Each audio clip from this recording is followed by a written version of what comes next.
For 6G right now, we're very excited to be the first in the industry end-to-end system partnership between device and infrastructure to demonstrate a low latency link for the 6G that really are able to let packets be transmitted on the order to have much lower latency than 5G.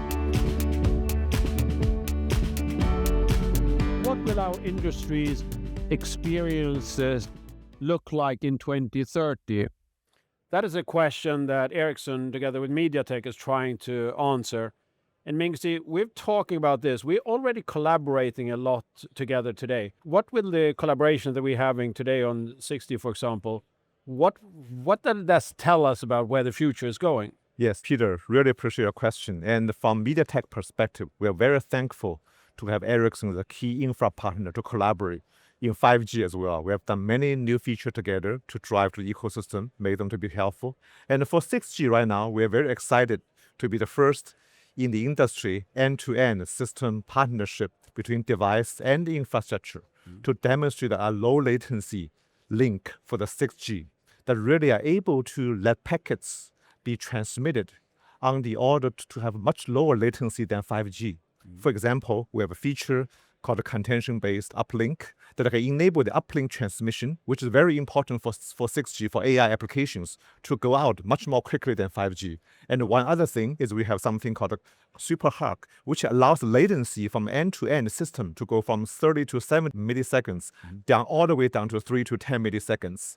So, and the symbol-based processing and all of that brings the experience to make 6G link ready for new agentic AI-based key experiences. Which are the experiences you think there may be? You mentioned agentic AI here and XR I can vision as well. Yes. What do you see there? That's a very good question. So I can also say that just based on link that the MediaTek and the Ericsson have built, we have already put a physical AI prototype system on top so that through the consumer speaking to the robot and the robot taking action from a language model in the cloud and come back, the latency can be very low.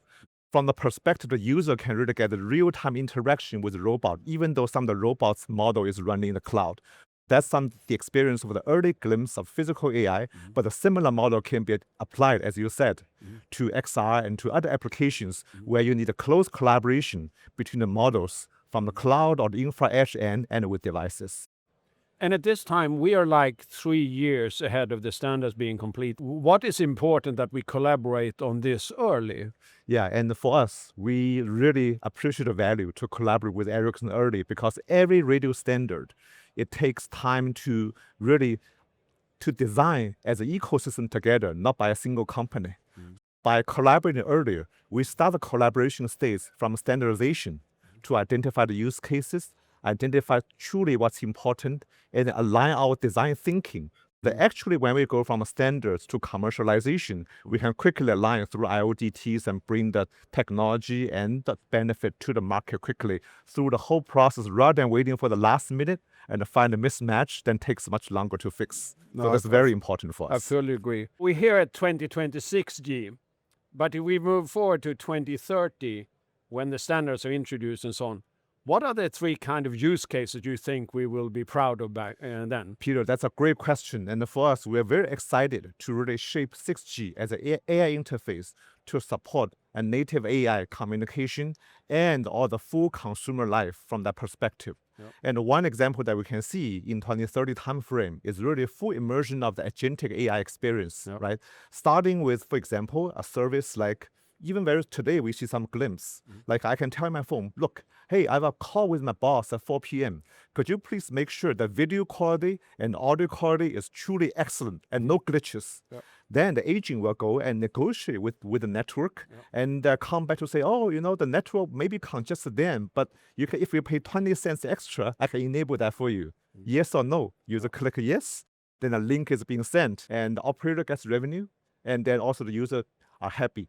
So that's one example of an early glimpse of agentic AI, where you can use the AI experience to enable low latency, high quality communication end to end. through the interface, and then move forward. We can move the agentic AI experience, right, from the video conference to XR glasses, searching for things, and really coming to full immersive entertainment, and then move forward, as we talked earlier, to physical AI. So from a robotic perspective, enable the model in robotic at edge and a model in the network edge and cloud to seamlessly work together to really facilitate a best user experience, agentic AI experience through the physical AI as well. So that's kind of dream we kind of want to enable together. These are really great examples here of what it means to drive the advanced technology forward. Early collaborations, way before the standards are set, clarity on the use cases and so on. And this is not something we create in an ecosystem that either you or we do. It's something that happens in an ecosystem where we collaborate together, and that makes it so exciting. That's what I'm really thrilled about. Absolutely. And we are, again, so thankful for the partnership to work together towards the dream. Pleasure. Thank you very much. Thank you, Peter. Really appreciate it.